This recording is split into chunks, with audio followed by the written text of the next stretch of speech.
জয়পুরহাটের খেতলালে তুলসীগঙ্গা নদীর তীরের সন্ন্যাসতলী মন্দিরে শুরু হয়েছে ঘুড়ির মেলা। জনশ্রুতি রয়েছে, সন্ন্যাসী পূজাকে ঘিরে ২০০ বছর পূর্বে এই মেলাটি শুরু হয়। সেই থেকে পঞ্জিকা অনুসারে বাংলা বছরের জ্যৈষ্ঠ মাসের শেষ শুক্রবার বসে গ্রামীণ এই মেলা। প্রায় ২০০ বছর ধরে চলে আসা মেলাটি হিন্দু মুসলিম সবাই মিলে পরিচালনা করেন। দেশের বিভিন্ন অঞ্চলের ব্যবসায়ীরা এই মেলায় অংশগ্রহণ করেন। সন্ন্যাসতলী মেলার মূল আকর্ষণ ঘুড়ি। এই মেলাটি আশপাশের জেলা থেকে আসা মানুষের মিলন মেলায় পরিণত হয়েছে।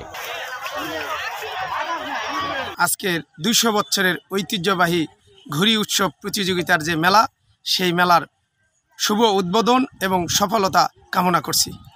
এই মেলাতে আসলে আমরা গ্রাম বাংলার যে একটা ঐতিহ্য, আমরা যে গ্রাম বাংলার সব কিছু হারাই ফেলছি, যেমন খোলসানি, যেমন পলয়, মানে আমাদের বাচ্চা কাচ্চারা এই নামগুলো জানেই না।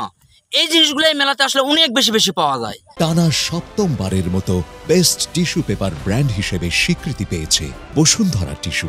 এটা গ্রাম বাংলার ঐতিহ্য, যে জিনিসগুলো বিলীন হয়ে যায় সেই জিনিসগুলো এই মেলাতে বেশি পাওয়া যায়। বিধায় দূর দূরান্ত থেকে মানুষ আসে সেই বিলীন হওয়া জিনিসগুলোকে সংরক্ষণ করে রাখার জন্য।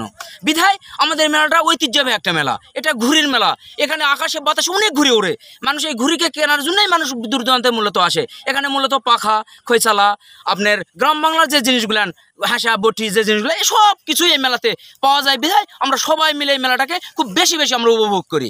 এখানে আমাদের পিতামাতার থেকে শোনা ২০০ বছরের প্রায় ঐতিহ্য এই মেলা।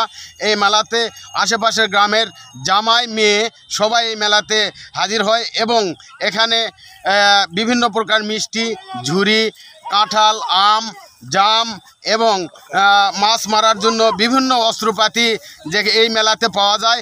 বিশেষ করে মূলত এই মেলার যে প্রধান ঐতিহ্য সেটা হচ্ছে ঘুড়ি। আর এই ঘুড়ির মেলাটায় বিশেষ করে ফুটে ওঠে। দূর দূরান্ত থেকে লোকজন আসে এই ঘুড়িকে কিনে নিয়ে যায় এবং আমরা সকলেই মিলে এই মেলাকে সুন্দর এবং সাফল্য করার জন্য সবাই সহযোগিতা করে এই মেলাকে আমরা পার করে দেই।